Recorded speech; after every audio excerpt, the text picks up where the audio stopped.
Hello, my name is Nina Ernst, and I'm the Associate Director of Programs at Art Science Museum in Singapore. Welcome to our Artist Talk with Sara Wookey here at Art Science at Home, the online program of Art Science Museum. Now, have you ever wondered how come we rarely bump into other people when we're walking down the street? How come we know when to hold back, when to speed up, when to give way? How is it that we seem to perform these complex rules and courtesies without giving it much thought? When you think about that, it seems we're all performing a really careful choreography, a sort of gentle dance when we are walking through the public space. Today, we want to explore that idea a little bit further, and shortly we'll be hearing more about the intricacies of how we move in the public space from dancer and researcher Sara Wookey. We're live today on YouTube and Facebook, and after Sara's talk, we'll open up for Q&A, so please let us know your thoughts, pop your comments and questions in the fields below, and we'll do our best to bring your questions to Sara after the session. Now, before we let our special guest into the virtual room, let me tell you a little bit about why we've chosen to bring this particular event to you today. Today's talk with Sara Wookey is part of a series of talks by artists whose work in some way explore the aesthetics and politics of the future. We've been particularly taken with the notion of the artist as an antenna picking up on weak signals from the future. So in this series of talk, we want to explore how art has a tendency to anticipate future social or scientific developments. We're interested in how art can help us articulate or distill new societal changes.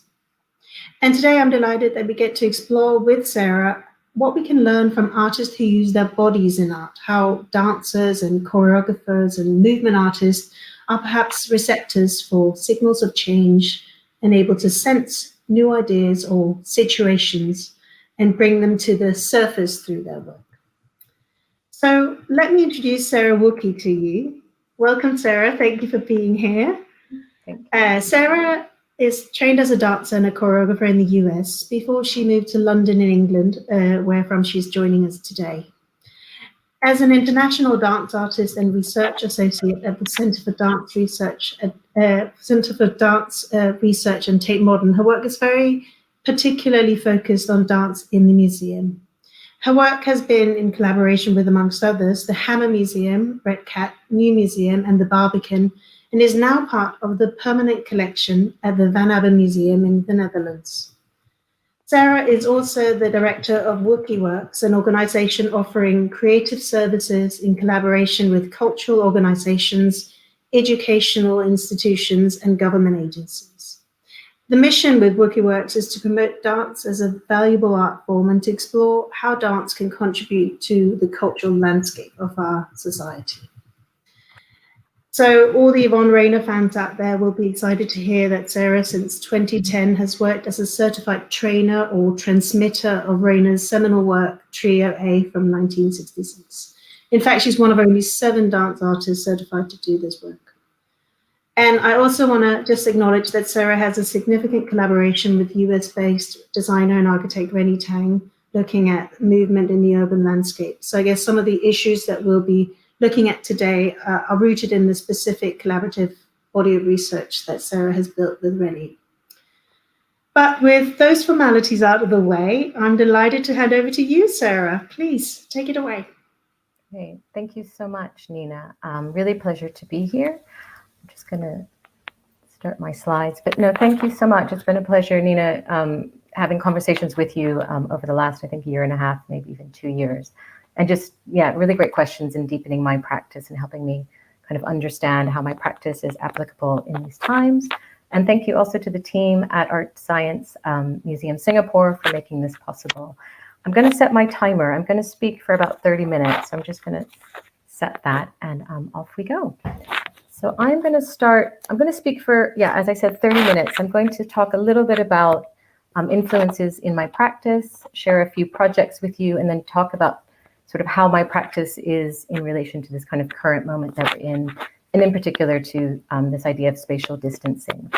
So I want to start with this first slide. This is a park in Bristol And it's a bird's eye view, and it's looking down at a park in which they have worked with some artists to designers to think about how can we support people in social distancing, but do it in kind of creative, fun, inclusive ways. So I just love this image. It speaks a lot to my practice, which I'll talk a bit more about later. But I just wanted to kind of start with this image of how artists can kind of be in response to current moments. Go to the next slide. So just shifting quite quickly into some influence of my practices. William White, some of you might be familiar with him. He was an American urbanist, organizational analyst, journalist, and a people watcher. He claims he's a people watcher, which I love because I also spend a lot of time as a dance artist watching people in public space. But he created this seminal work in late 70s, early 80s in New York City, in which he was looking down on public-private plazas in New York, places like the Seagram's building, places that were meant to be public spaces, but often kind of lacked furniture or places to sit. So he was really quite interested in how human behavior, how people moved across and amongst these public plazas. And he called these observations choreographies. He was quite a believer in kind of the innate intelligence of the body to navigate space, to move around people. He talked about, there's a film version of his book as well if you're interested, but he talks about this impeccable timing and grace and sort of pedestrians adapting to space and moving through space in a way that you might even think about dance or choreography. He was also very, very much interested in where people place themselves in public space. I love this image because you can kind of see the people sat on the bench are sat with this kind of equidistance between them. So when we look at this today, this was obviously in the late 70s, decades before COVID, you kind of see that people are already innately kind of social distancing. They're taking space. If you live in London and you go down to the underground and you're waiting on the platform for the train, most likely you're going to not stand directly close to someone. You're going to create a certain amount of distance between you and other strangers, and they will do the same. And there tends to be a kind of, unspoken about agreement of how we place ourselves in space and kind of creating our own space while sharing it with others. And that gets me to a really interesting theory called Proxemic Theory, or proximity, the proximity between us and someone else. And Edward Hall, who was an American anthropologist, has written a book called The Silent Language. And in his research, he's discovered that there are different proximities between us that we innately kind of engage with and we innately kind of understand on a physical level. So he talks about this intimate space, which is 0 to 18 inches. He talks about personal space, which is 18 inches to 4 feet, which is quite a big difference, but that's sort of what he describes as like the personal proxemics. And then the social, which is 4 to 10 feet, and the public, which is over 10 feet. And I just find this fascinating because if I look at this, I think, okay, 6 feet, 2 meters falls into this realm of what Edward Hall calls the social.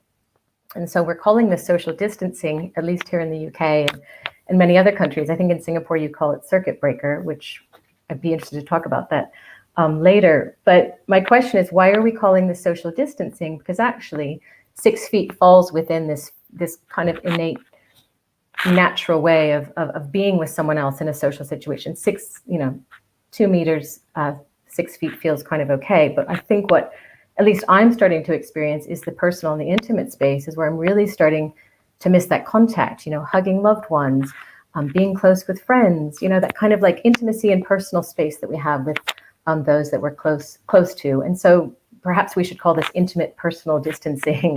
But I just find it fascinating that his research kind of speaks to a kind of question about what is comfortable, what is social versus personal distance. And this is just going back to William White.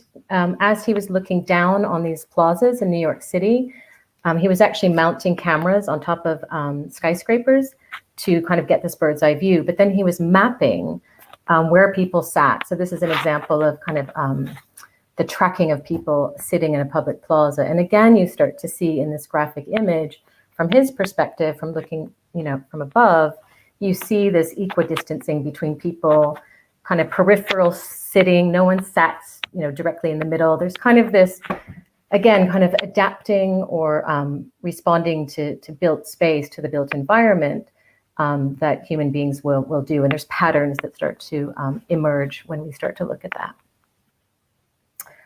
This is a very different way of notating movement or looking at human movement. So I just want to make a jump from William White's approach, which again is he's an analyst. So he's looking down and he's in the plaza looking at people. And as a dancer, I'm quite interested in the perspective from the body, from the experience of the body moving. So in dance, we often find different ways to notate movement. And one way to do that is using the work of Rudolf Laban. He was an Austro-Hungarian dance artist and theorist, and he came up with a way of literally writing down movement. He used symbols, and I'll speak a little bit to that in a moment, but we call it Laban notation after Rudolf Laban. So for those of you who might not be familiar with this, and probably most people aren't, it's a very it's a language. You have to study it to understand it. I know a little bit, but it is a language in and of itself. It's quite complex. But basically, you read from the bottom, where that kind of M is at the bottom, and you read up, almost like a Japanese scroll. And the line down the center is representing the center of the body or the spine. And then as you kind of move out, and your eye can like move from right to left, and you move out as you read it, it then moves into shoulders, elbows, arms, fingertips. So it's literally tracking movement from the perspective of the body, almost from the inside out. And so for me, I think this is a really different way of looking at movement, thinking about movement, tracking movement in space. Obviously very different from how William White was doing that. And, Rudolf Laban was a dancer. So this is how he perceived his relationship as a body moving in space. This is also an image from Rudolf Laban, a term he called Kinesphere. We might call it personal space, but in dance we call it Kinesphere. And it's literally the space, our personal space in a three-dimensional way, almost this kind of invisible orbit around us. And what he was getting at was actually that personal space, that Kinesphere is the length. I mean, you can even do it if you want at home. If you stretch your arms out all the way to the ends of your fingertips, where that reaches is kind of the edge of your kinesphere, your inner kinesphere. So he was, also true with the legs. So he was interested in, from a body-based perspective, how do we determine what personal space is? And I think as dancers, we're trained to understand this kind of complex relationship with space and where our kinesphere might be moving into another dancer's kinesphere if we're dancing very close, or where it might be on the edge of that. And I just want to kind of throw in an anecdote story to this as someone who thinks in a kinespheric way and operates in the world in this way. I was at a local shop in my neighborhood in London, and it was during lockdown and this social distancing demand. And I was in a tiny shop, because the shops are small here, and an older woman was in the shop as well, and she kind of crossed my path and kind of what I felt like entered my kinesphere. And I think she almost brushed up against me. And of course I was a bit taken aback by that. And I found myself saying to her something I would never imagine saying to anyone in my life. And I said, I'm really sorry, but you're making it really hard to social distance with you. And two thoughts came into my mind at that point. I thought, wow, it's almost like saying to someone, we're doing this dance and you're stepping on my toes. It's not going very well and it's kind of uncoordinated. And then the second thought was, well, maybe she may not have an embodied sense of her kinesphere, her personal space, and where that begins and ends. And kind of why should she? Because we're not trained in this. Dancers are trained in this, but the general population, we don't have that kind of, what I think is kind of sophisticated, nuanced understanding of the body in relationship to space, which is why I think we're in this time with spatial distancing, social distancing, circuit breaking, whatever it's called. We just have to, in a way, kind of wake up to a new choreography, to a new way of being in space with others, and we're not used to that, and we have to kind of refigure that out. And it's complex thinking. I think it's complex understanding from a body-based perspective. So we can talk more about that later, but it's just a fascination for me, and just to share that story as an example. I'll move quite quickly through two of my mentors, two of my teachers that are very influential in terms of the themes that I'm speaking to today. This is the late Edward Soja. He's an urbanist and a political geographer. I was studying with him at UCLA when I was getting my master's degree. And he was very much interested in the theories of Henri Lefebvre, which is a French theorist who was talking a lot about this term spatiality. Another way to talk about what I've been describing as this relationship with space. And Edward Soja was breaking that down into three categories. One is perceived space, how we see it, how we look at a landscape, how we understand space through the visual, similar to how William White was understanding these public plazas. And then the conceived space or second space, which is how we might map it or write about it or describe it, how it's conceived mentally. And then the third one, which is the one I'm most interested in, which is the lived space, or what he also terms as felt space, how space feels.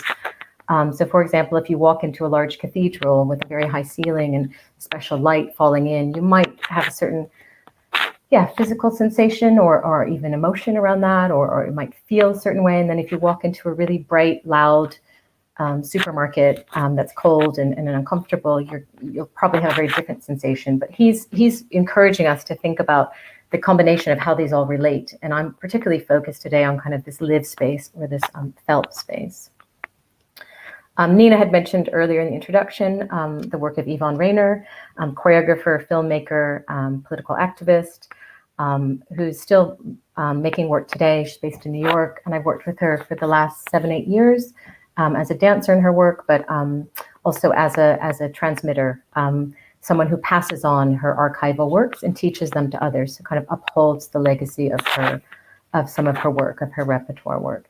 But I want to point out here what's relevant mostly to my talk today is Yvonne's interest in humor and kind of the humor in the banal or the everyday, and also interested in the everyday movements such as walking, running as dance. So a lot of her dances didn't even look like dance for most people because, they were, as you see in the image, dancers who were wearing shoes and trainers and running in these different configurations and really challenging this idea of what dance can look like, also what kind of people can do dance. She wasn't interested in trained dancers necessarily. She was also open to dancers without training being part of her work. So I could speak an entire talk on Yvonne Rainer, but I'll keep it there just to kind of touch on some of the elements of Soja's work and Yvonne's work that have been influential to my practice. So I'm just going to jump into a few projects to share with you that you'll start to see those influences, but also then to bring us closer to talking about kind of our current moment today. Ed Soja was very interested in Los Angeles as a city and talking about how that city kind of that third space approach to Los Angeles, a megalopolis, a very large and complicated city. He was also interested in what he called spatial justice, space that was inclusive, space that was fair and just. So being an Angelino, I lived in Los Angeles for 9 years when I was studying at UCLA.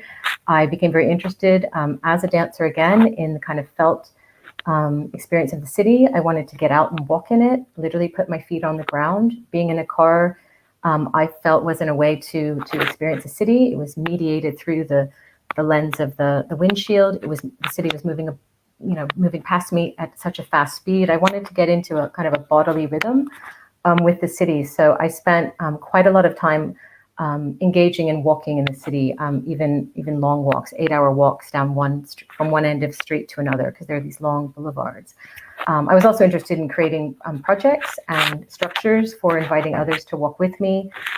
This is called Actions of Time and Space on Hollywood Boulevard. It was a walking tour that took place as part of a film festival in which I was paired with an urban planner, Deborah Murphy, to think about some issues in the neighborhood. This is a mid-block crossing, very difficult to get across the street without a stoplight. And so I came up with a form of kind of collective action. What if we were to line up and do a kind of zigzag across the mid-block crossing and to hold up a hand, to kind of include gesture. Again, Yvonne Rainer, very simple everyday gesture.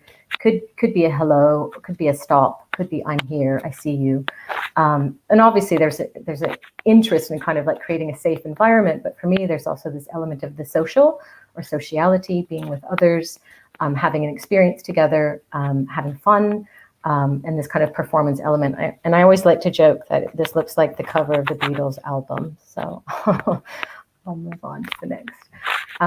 That project led to working as a consultant for the transportation agency in Los Angeles for 3 years to help them develop a series of tours that I called Metro Art Moves, in which I was hiring dancers and theater makers to lead tours of public art primarily, because there was a great collection of public art that the transportation agency owned, and to encourage people to ride public transport, primarily discretionary riders who have the choice.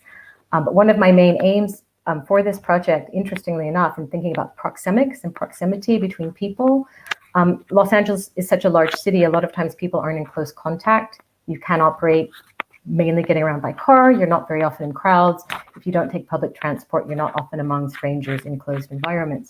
So one of the things we did is this kind of warming up to go out into the city, in which we kind of got used to being in close proximity to each other, almost touching shoulders, which for me was kind of fun and interesting, and a little tongue in cheek of how do you create a project in which people encourage them to like be comfortable and being in close proximity together, which is obviously not a problem in other cities like London. We almost want more space between us because we are often in dense environments with others. But that was a project that was actually encouraging close proximity within a group and riding public transport.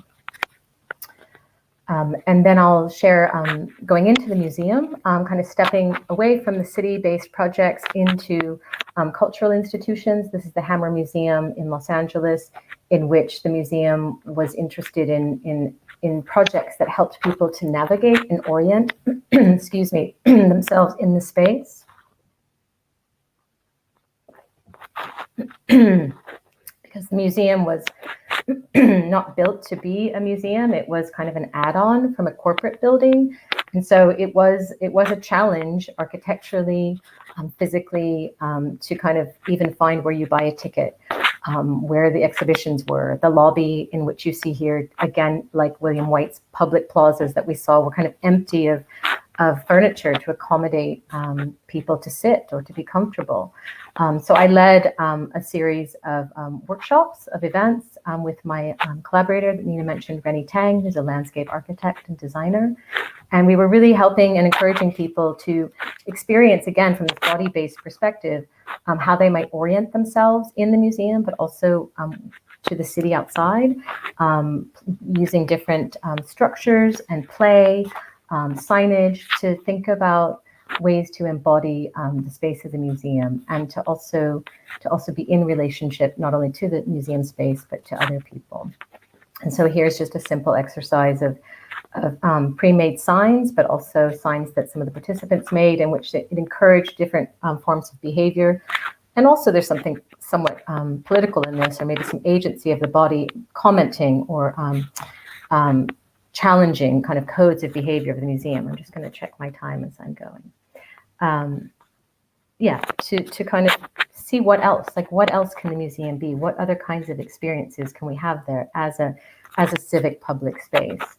And Rennie and I, she's equally inspired by William White. So we were sort of thinking about how we could map as well, kind of from that bird's eye view, but based on not what we were seeing from that perspective, but based on having been in the museum space and moving around and kind of tracking and watching what people do, what kind of prompts they picked up on, or prompts that they created themselves.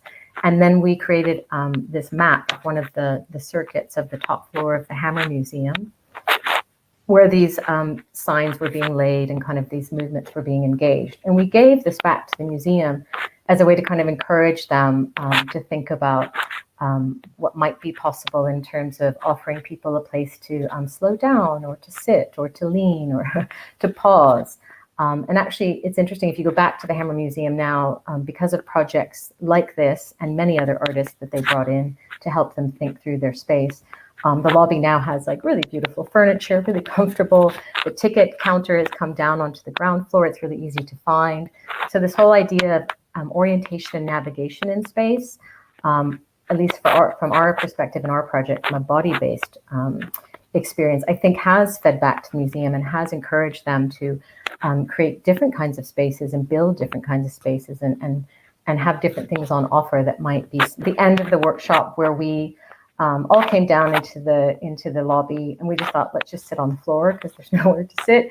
But if you can see the orange cushions, Rennie also, as my collaborator, what I love that she brings to the project is a sense of kind of the materiality. So she'll often bring in kind of quite textured, soft, quite bright, colorful objects, in which we also kind of engage with the movement. And here it could be a chair, it could be something to lean on, but it also looks like a sculptural piece as well. But what I really want to point to here in this image, which speaks a lot back to what I think my practice and my collaboration with Rennie in this particular work does, is it encourages others and gives allowance to others to embody their experience and make themselves at home and try different behaviors and be playful and comfortable. So you see the family in the background behind us, who were visitors on the day that we were doing our project in the museum, because we were doing it during opening hours. And you see the mother sat down on the stoop. She's kind of made a little seat for herself where it's not really meant to sit, but she's taken the opportunity to do so. And then the father and the child have literally just laid down on the carpet. And I just had to wonder if we weren't there as a group, kind of doing these activities, kind of out of the ordinary things as artists, as creatives, would that family have felt an allowance to engage in that way? And I just love that it kind of had this contagious effect, or kind of gives permission or prompts others to also engage with some of the practices and the approaches. Next project with Rennie led to a project with the Van Abbe Museum, which Nina also mentioned. This is called Punt Point. Punt is point in Dutch.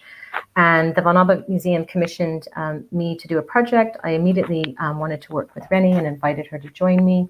And this was going to be a project that would be in the museum for 3 years during a permanent collection exhibition. And it was temporary, but it was there for 3 years. And it was basically I'm just going to skip. I'll come back to those, but it was a free, available, self-led, one could call it a self-led walking tour. I like to call it an art object or performance tool.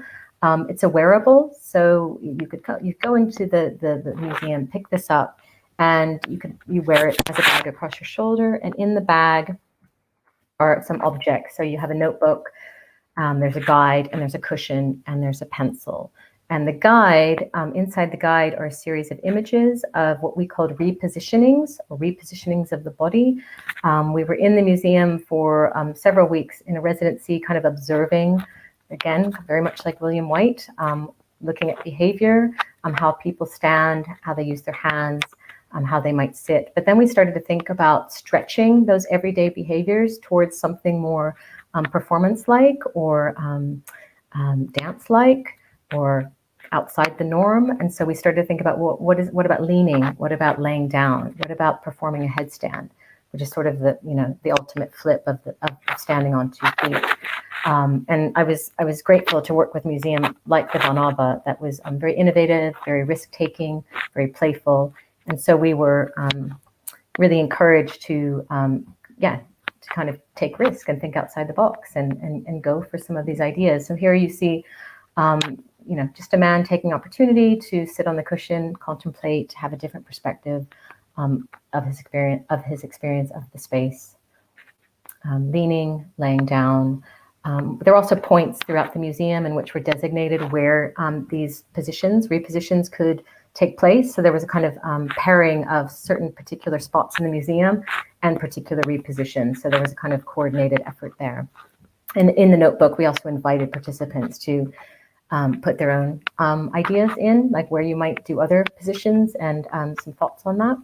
So there was a kind of feedback loop that we had from the participants over the 3 years. This project is now in the permanent collection of the museum. Hopefully it will come back out and be reinstalled. And as part of that exchange, passing over the selling of that work to the museum, there was a manual kind of describing to the museum how this would be reinstalled in the future.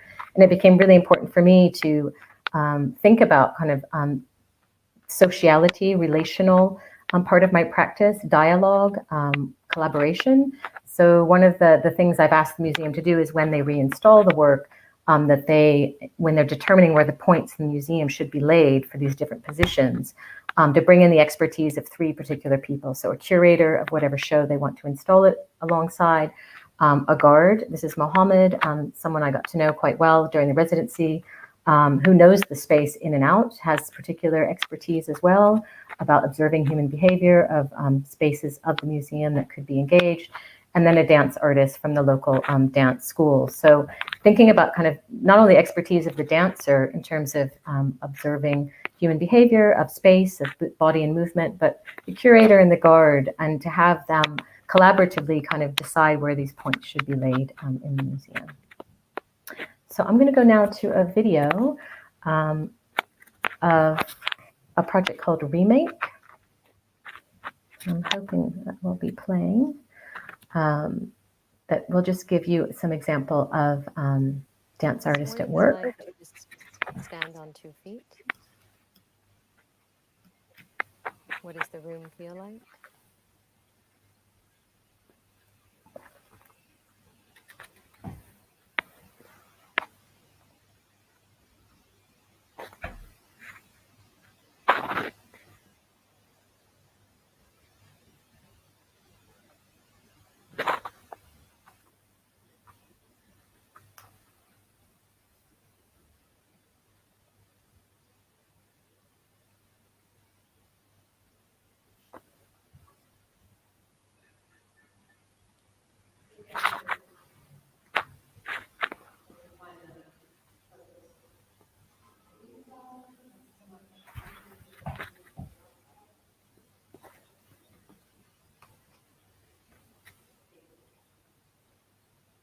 I'll just talk over this for a minute because I'm aware that the sound, my voice is very quiet.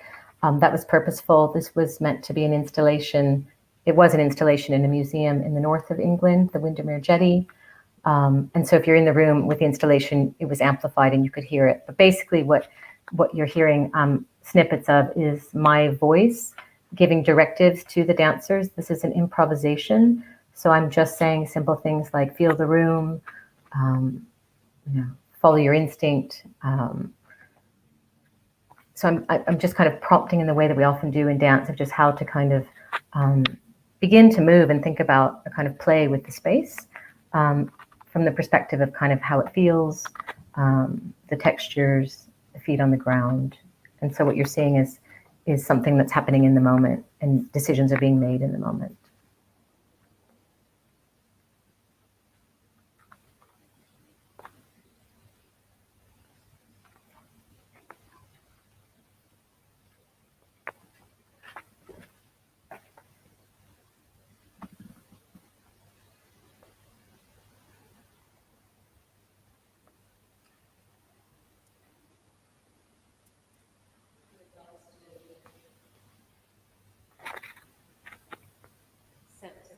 Connection to the space, the architecture, the objects.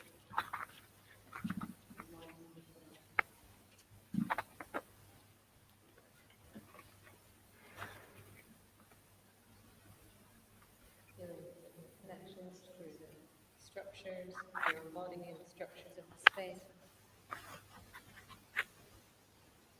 And then making contact.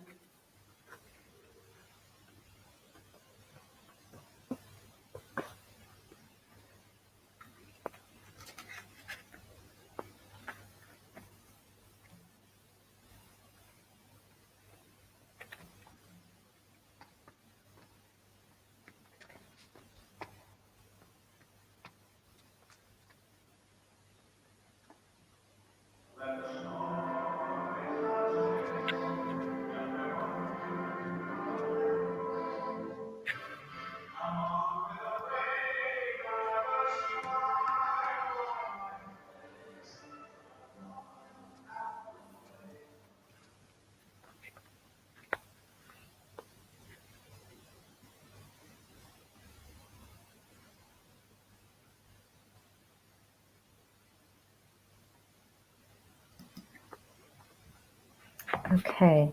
Yeah, just at the end there. I mean, just again, that kind of reminder to me that, the skill of the dance artist or the experience of dancing has that kind of spatial, relational, aspect, which I've been talking about all along. But then, you know, this dancing to music, it can also be joyous and celebratory and yeah, and just kind of the joy of dance. And I was interested in kind of exploring that in that piece as well. Okay, I'll just wrap up 2 more slides, and I'm about out of time, but just to kind of reiterate that, you know, my research at the moment, coming through these projects that I've shared with you, I've kind of landed in a place where I'm really thinking a lot about the transferable skills of the dancer, and how she might be of service to these times, not only to changing the kind of spaces and places we spend time in, and you know, such as museums, but more than anything, be supportive and of service to this kind of moment where we're trying to sort out how to physically navigate public space and with each other. And I'll talk a bit more later about a specific project that might be of interest to some of you, but I do want to wrap up here with a quote. It's by Rod Owens, who I've been very much engaged with, listening to him and reading a book. He has a book called Love and Rage. He's a Black gay Buddhist, and he's really is speaking, I think, to this moment. But he talks about dance, and I just want to read a quote by him, which is, I think, of interest in kind of wrapping up. He writes, "I love using the language of dancing. I think of living as dancing, with all of the bullshit that arises for us. The dance is the expression of adapting, and we can't do the dance of adapting without space. Happiness is the space in which we dance with even the toughest shit in our lives." And excuse me for the language, but that is his language. So he's sort of unapologetic about being really real with, you know, the tough stuff in life. But I love that he talks about this dance of adapting. And I'll just circle back to William White. You know, William White was observing people, and we are adaptable and we are resilient. So I think that is to our benefit in this time. And I'll just finish my talk by jumping back down into that park in Bristol, in which we started with, from the bird's eye view, seeing the hearts, as you know, the artists were helping us social distance in this park. And when we drop down into the park and get kind of the bodily perspective of what it's like to be in that space, I just kind of wanted to give us that feeling of now being kind of like on the ground, feet on the ground, in that space. And I'll leave it here. Thank you very much. Thank you so much, Sarah. Thank you for that. And lovely to end with a heart like that. That's rather beautiful. We're live on YouTube and Facebook. So for anyone who's joined us recently, welcome. And we hope that you will let us know your thoughts, that you will drop us any questions or comments that you might have, and I will do my best to bring it to Sarah, thank you for all of that. There's so much to explore further. I was wondering, first of all, if you could take us back to the beginning almost, and maybe explain to us how you discovered dance, or where did the dance adventure start for you? Yeah, thanks. I always joke with that question that, okay, let me tell you my whole life story. No, I won't. Two images come to mind when you ask that question. And one of them is me as, you know, being a child who loved moving. And I don't think most children do like to move, but having this image of, it was a photograph that I've seen of myself in my backyard, just kind of twirling around with a blanket. And I don't remember that moment physically, but when I see the image, what I see is, freedom and joy and expression and all the things that I think dance does offer. And then there's also the story of the neighbor, my best friend, who got involved with dancing and just wanting to spend more time with her. So I think there's that kind of social element too of being in a dance class is expressive joy with others and sharing space with others and spending time with them. So I think that those were two incentives for me of getting into dance, and I guess I just never stopped. You describe it like a really natural thing that you've been doing from the beginning, and I just wonder whether there's whether you think, are we all dancers, or is this a special thing that dancers do? Do you think that some people are born dancers and others are not? Yeah, Yvonne Rainer pops into mind, but I guess before I go there, I mean, I think dance. I'm talking specifically about contemporary Western dance, but it's a learned skill. It's a learned there's training. I mean, we train to dance, so there's learning involved. So I don't think it's an innate thing one's born with. And Yvonne Rainer, who obviously was such an inspiration to me, has always believed that dance is available for everybody. And her seminal dance work, Trio A, is well known for being available to anyone, whether you have dance training or not. It's been done by football players to children to. So I think she's interested in she wants people to put the work in to learn the mechanics of the dance, but it can look different on different kinds of bodies. It doesn't have to have a certain virtuosity or a kind of particular body shape. I think she's very interested in a kind of more democratic approach to dance is available for everyone, but there is some mechanics to it, and she wants a form to it as well. So you got to put in the work to do it. But yeah. And you mentioned Yvonne, and I thought that was really interesting. And I sort of touched on it very briefly when I introduced you, that there's a sort of, it seems that there's a span in your practice. There's you as a dancer and as a teacher of Yvonne's repertoire, but then there also seems to be this other side of your work, which is, with Wookey Works, where you're looking at civic interventions and you're working with institutions, and you're doing some very specific advocacy for how dance belongs in museums.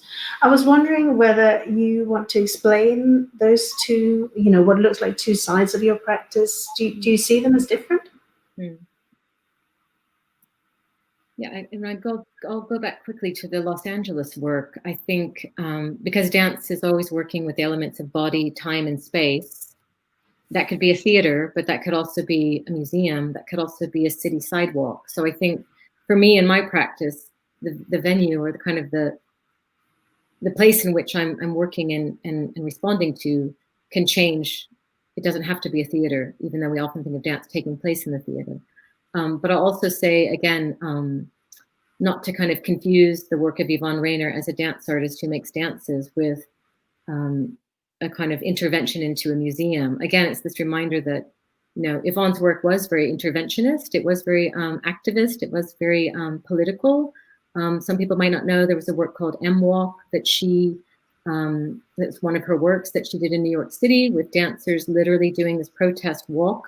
Their arms are hooked together and they're kind of moving en masse through the city as a protest against the Vietnam War. So again, you see a kind of intervention into public space in a very kind of political way.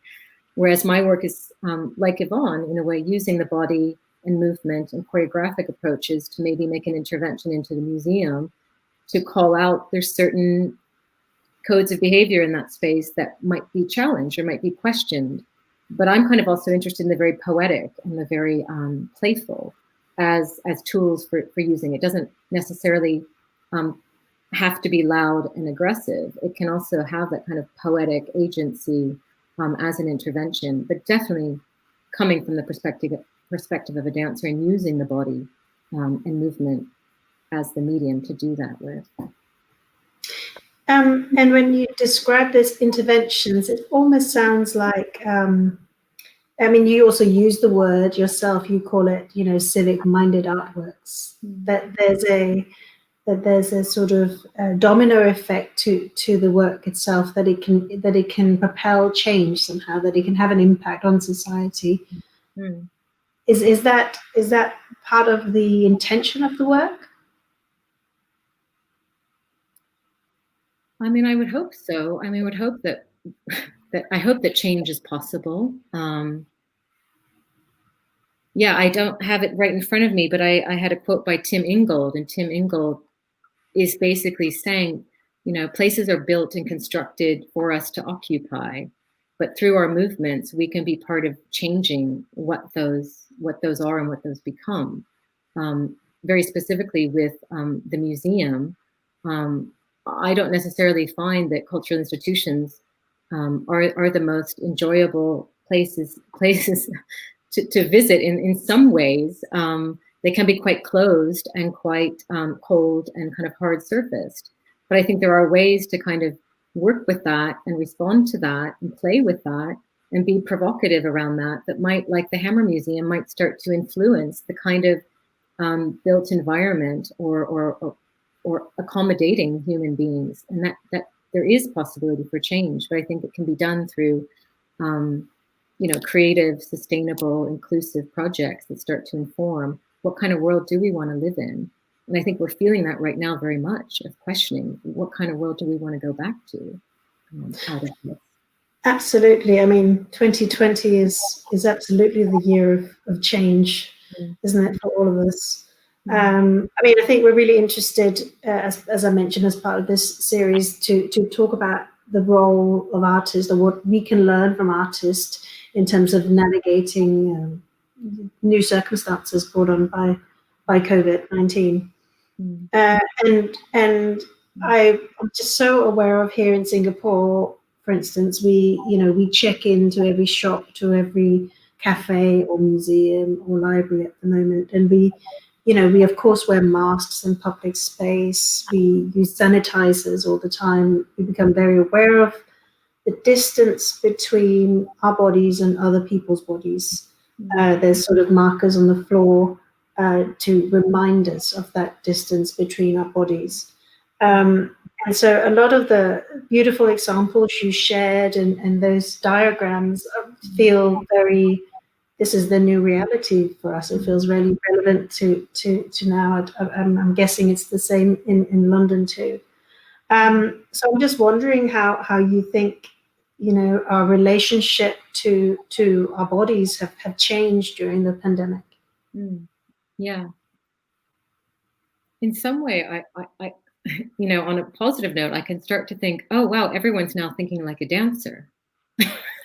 Because everyone has to be kind of hyper aware of their physical presence in relationship to others. That's not something necessarily we were asked to do before this pandemic hit.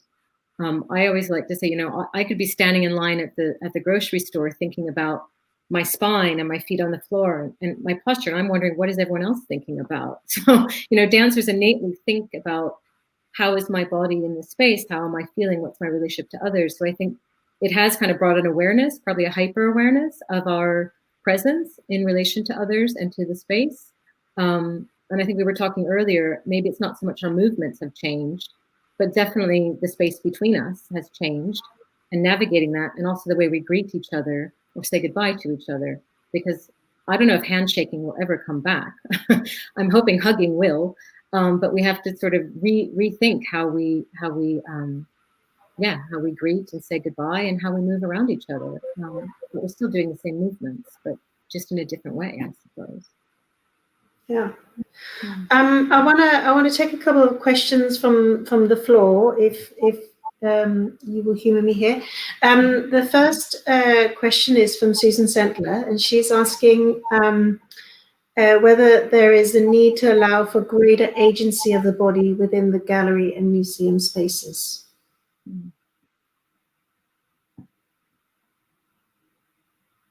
Yeah, thanks, Susan, for that question. I mean, we do have agency, right? Just by walking in the building and making decisions of where we go, how we walk, but there are limitations, obviously, to what one can do or not do. I think of a story, again, I like to answer sometimes through anecdotal stories or things that have happened. When I was at Tate for about 3 months in residency, and all I was literally doing was abiding and dwelling in the museum. I wasn't making anything. I wasn't trying to engage other people or be interesting. I was literally just being in the museum. I was offering a movement practice in the morning before opening hours for any staff that wanted to join me. So I had a studio. I was doing my movement practice that I would do alone or with others, whoever came. And a group of staff started to come quite regularly, and we did an hour moving practice together. And one of the staff members told me that after I had left, I was long gone, I was done with my residency, and she shared with me in an interview I did with her that she was in a really difficult meeting with colleagues at the museum, and it just wasn't going well. And so she kind of stopped and she said, should we just do a warm-up together? And they kind of stopped what they were doing, stood up, and then they started doing this as a regular practice before all their meetings. One person would just lead a kind of improvised makeshift warm-up physically. And she said the meetings actually went a lot smoother. And so for me, that's agency in terms of there was something that got transferred from my practice, my offer, that filtered through the kind of human infrastructure of the museum. And staff start to then use it as a practice or engage with it. So, and hopefully things start to change and we start to interact in more positive ways and become more sensitive beings. So I like to think that there's some agency in that story and in what happened there. And it's also a story about how, how we have a choice to go one way or another, perhaps. There's a choice to make, to commit to the movement and to be aware of that. Mm. But there's also a sort of darker route to go down, which is a version of the sort of post-pandemic life where we become very mindful of restrictions and closing our bodies down almost in the public space. And I guess to Susan's point on provocation here, it's a good thing to remember that we need to keep that space open, and we need to think about practices that can allow for agency in public space, not just galleries and museums. I think it's a really good point. There's a question from Alicia saying, thank you for the wonderful sharing, Sarah. She's interested in the transferable skills of dancers during this time. She's wondering if you could talk a bit more about this and how you might be approaching this research. Yeah, definitely. Thank you. I mean, I kind of think there's two sides of that. I think there's the assumed side of transferable skills. Dancers are flexible and, collaborate with people, and they have technical skills. I was pointing to it earlier on of understanding the Kinesphere. So even something as simple as how might you work with a group of people to practice that kinespheric space, like, through doing it, through practicing together, to really, even that woman in the shop, like, maybe not everybody has an understanding of what their personal space is or what 2 meters is. Like, I actually, I've done it with friends. You have to measure it out. Like, oh, that's more space than I thought it was. So how could you, bring in some tools that dancers have with working with space and movement in the body to just train or help us understand that from a felt level of what social distancing 2 meters is. But I think my research is digging a bit deeper and really looking at what I would even call soft skills of dancers, of being empathetic, of listening, of responding, of being intuitive. You could see that hopefully in the dance video, that in improvising, dancers often have to make very intuitive decisions in the moment, and it all comes through listening quite closely to what's happening in the room. So I think those kind of communicative, relational skills is what I really become interested in at that deeper level. And my hope is that kind of practice could support institutional change and policy making as a kind of, how do we really change how we operate with each other, not just how we move together, but how we communicate, how we relate, how we build community, how we practice our politics. And I think it still comes from the body, but it comes through kind of, a dialogical space, soft skills that I think are quite needed in a humanitarian crisis that we're in at the moment. There's obviously a little bit of an irony about talking about these things in this weird virtual space where we're these two disembodied talking heads on a screen. We have a question from Amita who's asking how you have observed from other dancers practicing learning and teaching and dancing during lockdown. What do you think of the civic space transporting itself through the screens back into people's personal space, their lounges, their living rooms? Yeah, I think I'll probably respond mainly to the first one. Just personal stories. I mean, when lockdown hit, I thought, that's it. I'm going to do my ballet classes. I'm going to do my workouts. I was gung-ho. I was on it. That lasted about 1 week. And then I started realizing over time, I definitely need movement and I definitely need to engage with others. But I think the practice has almost become a quieter practice. And I start to do more qigong than ballet and a bit more yoga, than workouts. I have to push myself to do the workouts twice a week. I find them incredibly boring, but got to get the heart rate up. So I think movement has been incredibly important. And I might say I'm dancing more now than I was outside of lockdown. One, because it's accessible. I don't have to get on a tube and go find a class and, make time to do it. It comes to me. So I'm not romanticizing this moment. There are lots of challenges, and I'd much rather be in the room with others than on Zoom. But I have found that I am gravitating towards movement more and more because it's a coping mechanism. It's what Rod Owens was talking about. Dancing is a way to cope with the stuff that life throws us. And there's never more moments of presence for me than when I'm moving. And sometimes I have a terrace and I find myself spontaneously just spinning around in a childlike way of just getting into the body, because the body's mainly kind of adaptable and okay. It's the brain that gets in the way and starts to have all the fears and the anxiety and the problems. And not to underestimate the density of what we're in, but I keep going to the body as a place of refuge.